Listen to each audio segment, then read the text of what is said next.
Hey everybody, welcome to Cross the Ditch NC. My name is Laura. So glad to have you here today. We are down at our tilled garden in our neighbor's yard doing a little bit of harvesting and some weed management. Wanted to invite you along with us.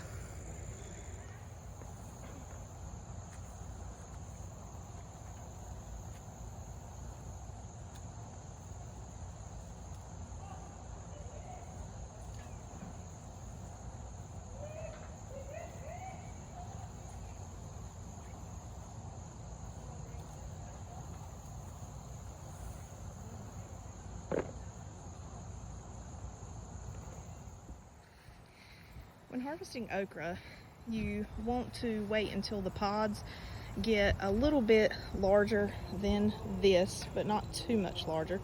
This is perfectly fine to harvest. However, I do like to let my okra pods get about this size, or maybe just a hair larger. You do not want them to get this big because they get hard and they don't taste very good. They're kind of hard. So if I have an okra pod that gets away from me and gets a little bit on the large side or gets hard to the touch when I squeeze it, I leave it there to dry on the vine, and then when it's time to harvest that okra pod, once it's fully dry, I cut it open and I save the seeds out of it, so we'll have okra seeds for next year.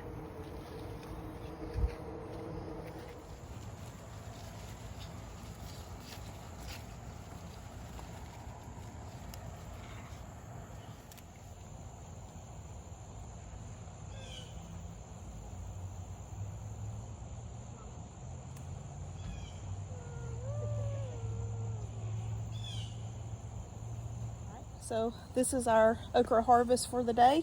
Filled up about half of our popcorn bowl here. I did harvest this large one just because my son was asking me what was so different between the little ones and the big ones.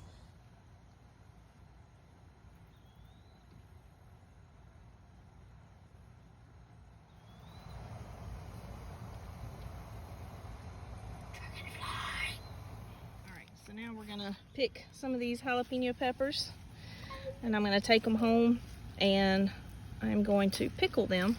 Of course, we'll eat some fresh, but I'm gonna pickle these so we'll have some peppers for the wintertime to enjoy.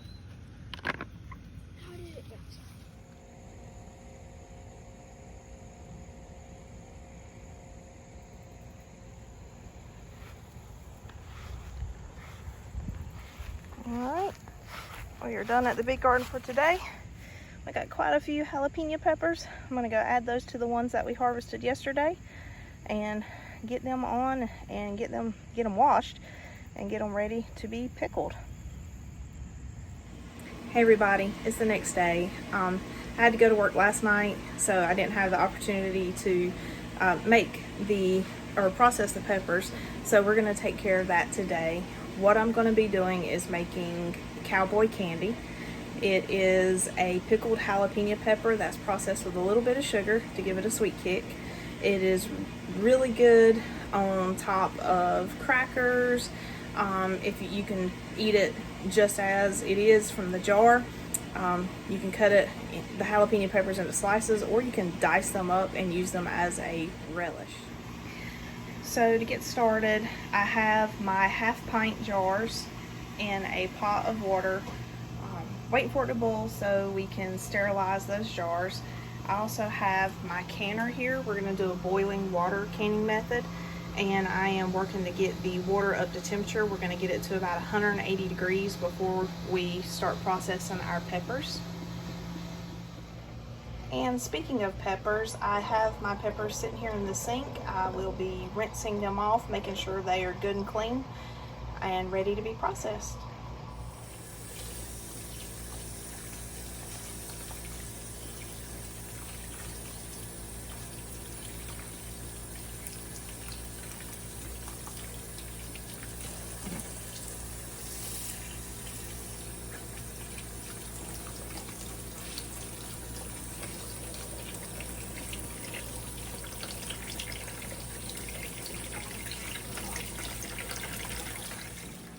Alright, once all of your peppers are washed you want to take them, cut the stem end off of them, and then cut the peppers into slices.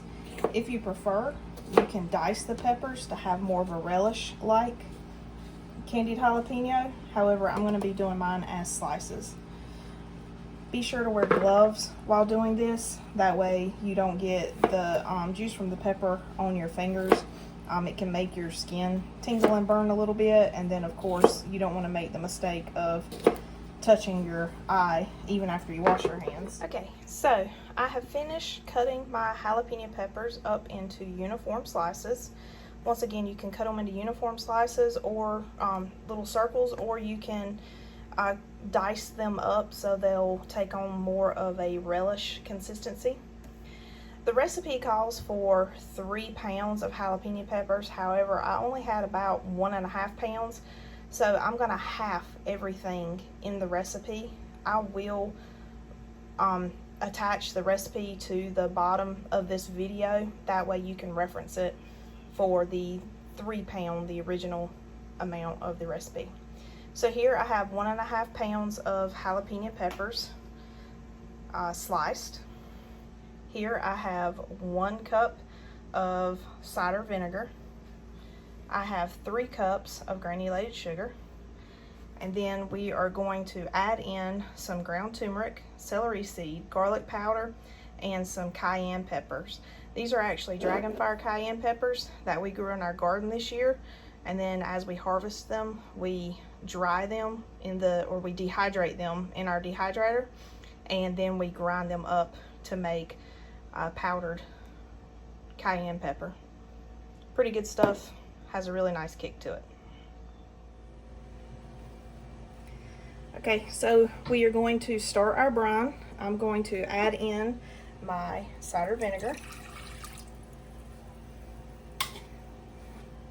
I'm going to add in the sugar. I am going to add in a 1/4 teaspoon of ground turmeric.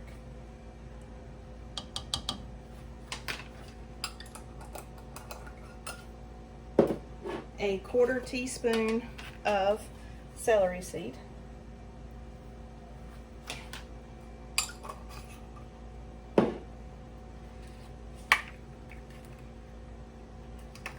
I'm going to add in 1.5 teaspoons of my garlic powder.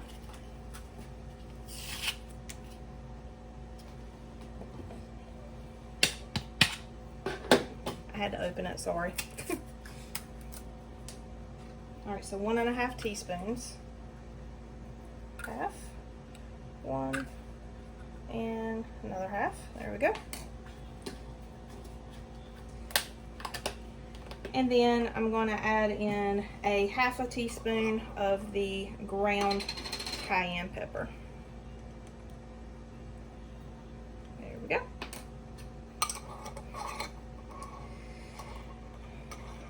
Once you have it all in there, you want to give it a good stir and bring it to a boil. Once you bring the brine to a good boil, you want to reduce the heat and let it simmer for about 5 minutes.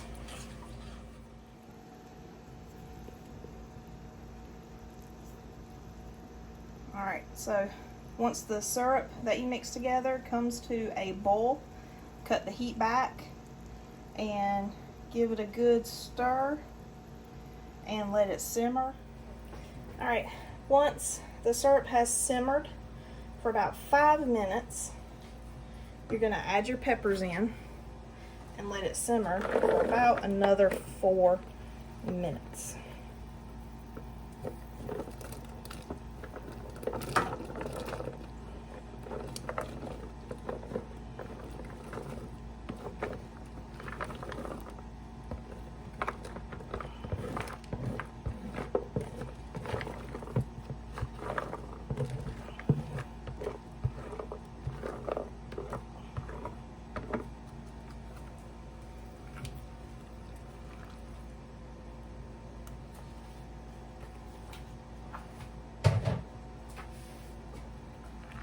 a good little stir.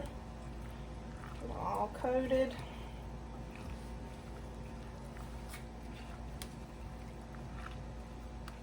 Alright, so we've let our peppers simmer for about 4 minutes, and now I'm going to pack the peppers into the jars.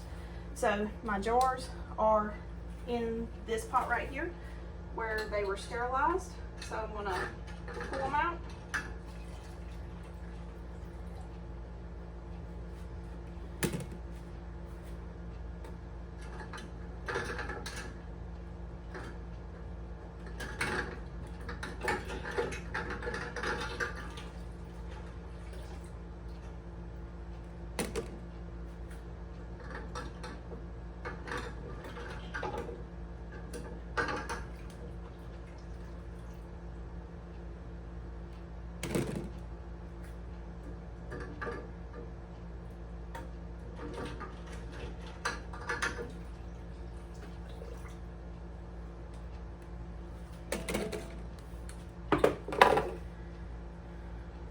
Alright, and then we're going to use a slotted spoon to scoop out the jalapenos and put them in the jars.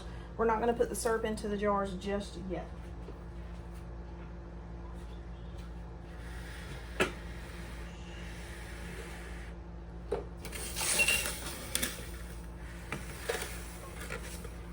There we go, now you can see.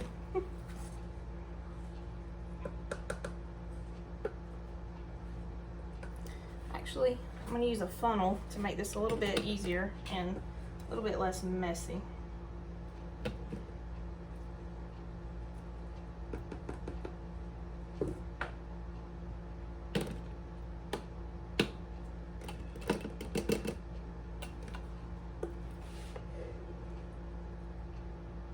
So as you're filling the jars with the jalapeno peppers, you want to leave about a 1/4 inch of headspace in each jar.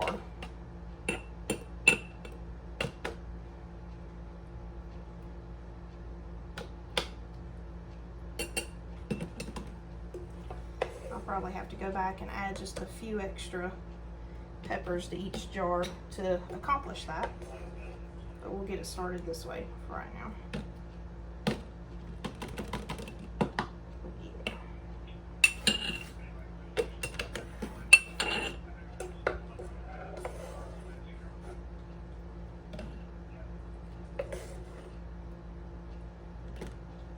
Had to put on my apron because this syrup gets really sticky and will get on your clothes. Also keep a little wet napkin close by to clean my hands with because my fingers keep getting kind of icky.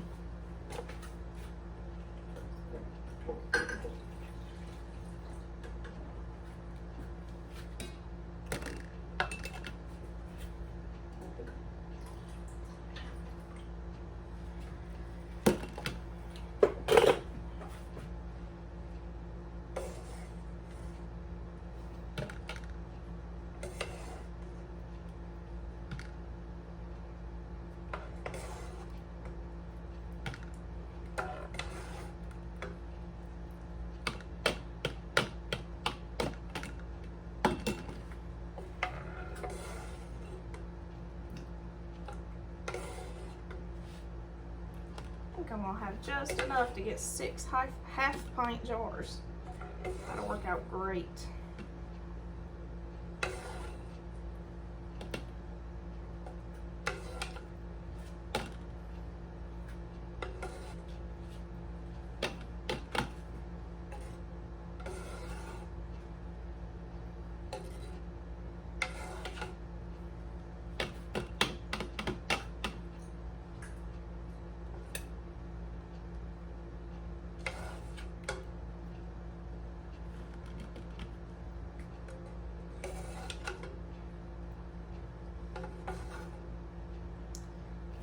Just a few more. Place them in some of these other jars. Give it a good stir. Make sure I'm not missing anybody. Got all the peppers. Alright, set this to the side. All right. So after I get my jars filled with peppers, I'm going to put my brine back onto the stove and bring it back to a good rolling boil. All right, my brine has come to a rolling boil, and how you know that you have a good hard boil is when you start to stir it and you cannot stir the boil out of it. You know, sometimes when you're boiling water or other things, it starts boiling and then you stir it and it stops boiling for a moment. A good hard boil is when you stir it and it does not stop boiling while you stir it. So we're going to keep this brine at a good rolling boil for a few more minutes, and then we will add it to our jalapenos in the jars.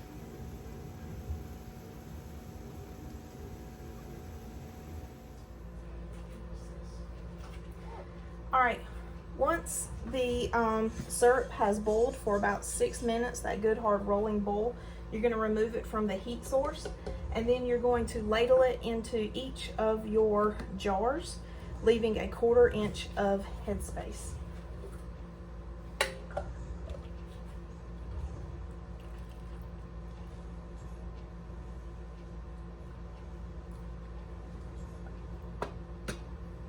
I'm not the best in the world at eyeballing headspace, so I use this handy dandy tool to eyeball, or to actually measure my headspace. And I see that on these cans it comes up to that second ring.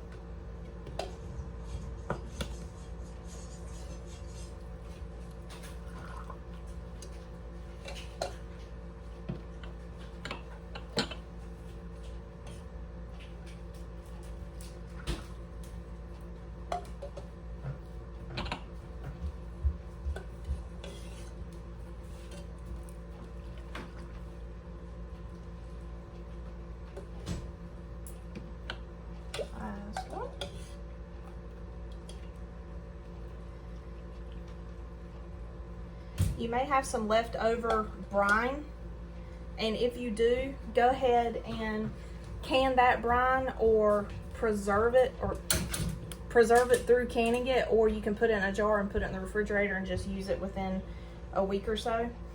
It makes a really good marinade for meats, particularly your red meats. I'm just going to measure my headspace, see if I need to add any more brine to the mix.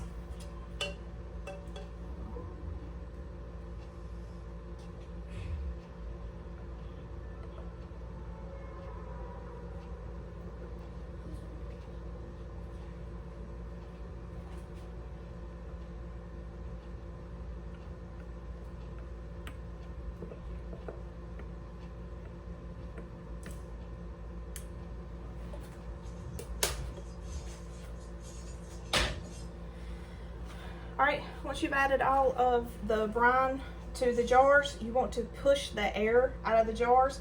Just use like a wooden chopstick, or if you have one of these. I bought this with a kit for canning through from, I think I got it at Walmart, but it came with a ball canning kit. You can just use it to gently insert into the jars and just push any air out that may be trapped.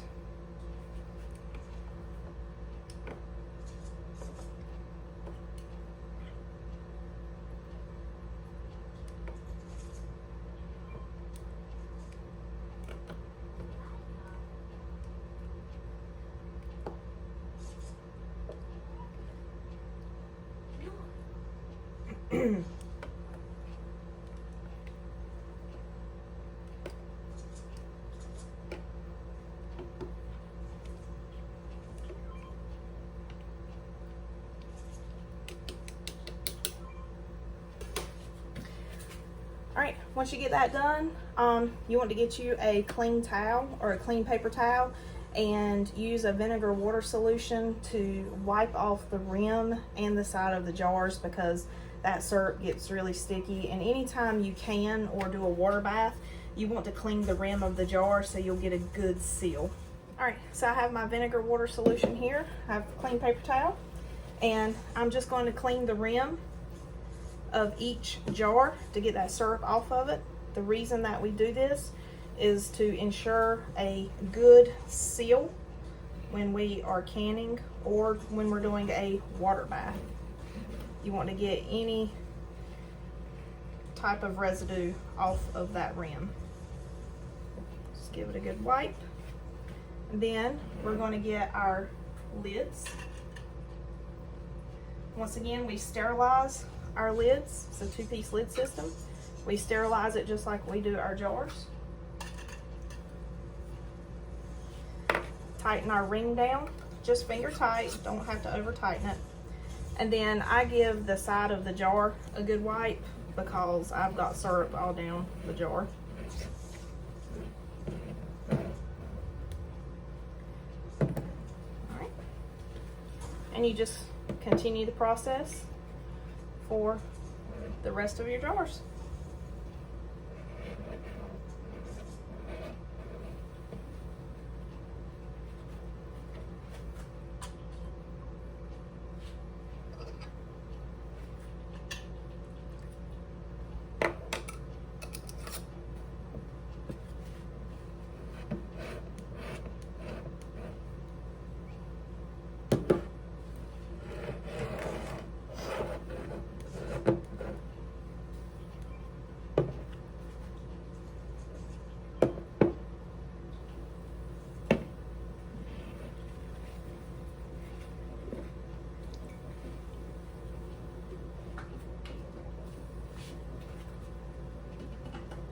I'm sterilizing some more jars so I can can my leftover brine or my leftover syrup so we can save it later and use it as a marinade.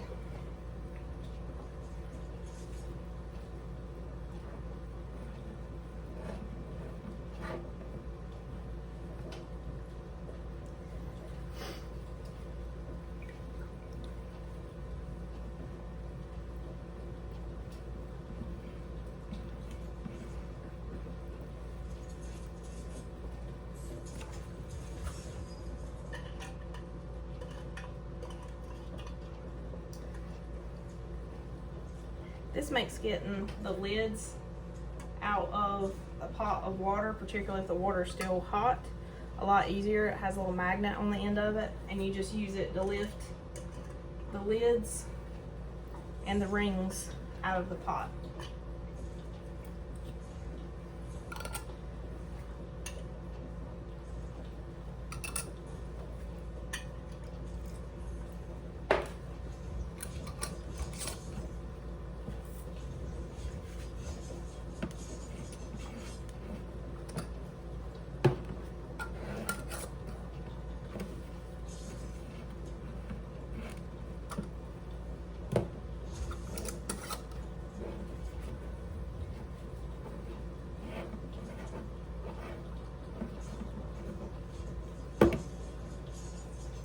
All right, so I have all of my jars packed to a 1/4 inch headspace.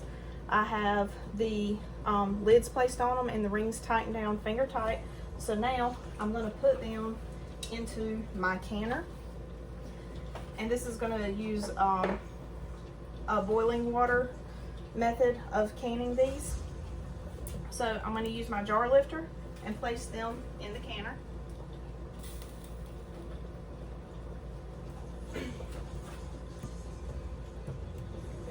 And this water is already heated up to 180 degrees.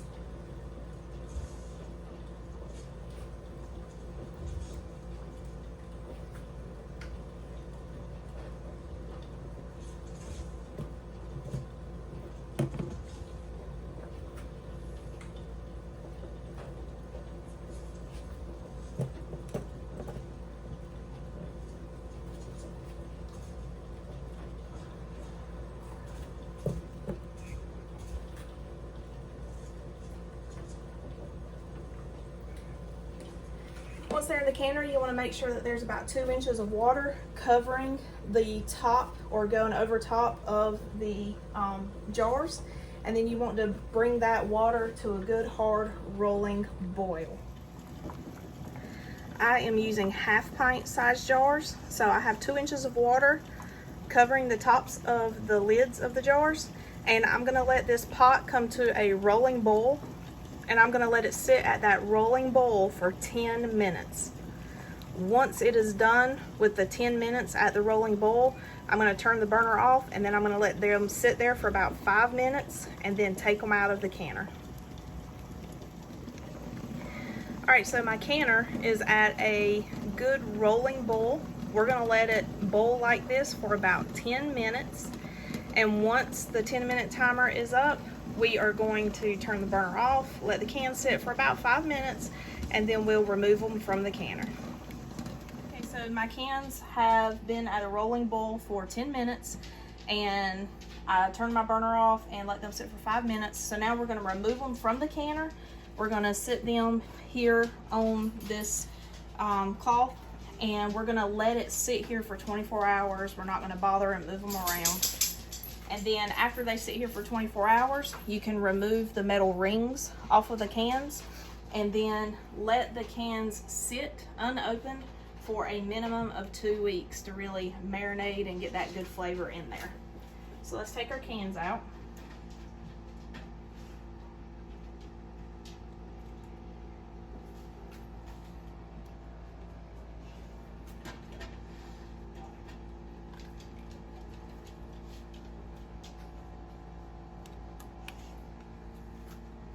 Bit of extra space. The larger size jar that you see sitting there is some of the extra brine that I had left over, the extra syrup. So I actually put it in a jar, and I'm going to put that in the refrigerator. My husband is going to make some beef jerky this weekend, so he's going to use that as a marinade for it.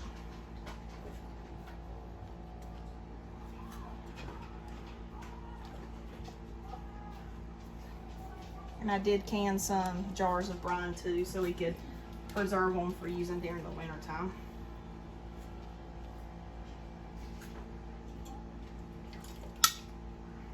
Oh, did you hear that sound? That is a good sound to hear whenever you are canning. That is the can or the jar itself sealing. So, like I said a while ago, we're gonna let this sit here for 24 hours undisturbed. And then after that, we'll remove the metal rings, leaving the lids on, but just taking the metal rings off. And then we will put them up. There's another one sealing. We will put them up in the pantry, let them sit for at least 2 weeks. The longer you let them sit, the better. That way the flavor gets more concentrated and more intense. And we will enjoy them throughout the winter time. I will say that though this is a recipe that I'm using, anytime you plan to can, preserve, water bath, dehydrate, freeze any type of produce, meat, broth, make sure you visit the National Center for Home Food Preservation to educate yourself in safe food preservation practices. And if you find a recipe on the internet that you really like and you really want to try, make sure it is a tried and true, tested recipe using safe canning or preservation practices. Thank you so much for joining me today. I hope you have a blessed day and come back to see me soon for another video.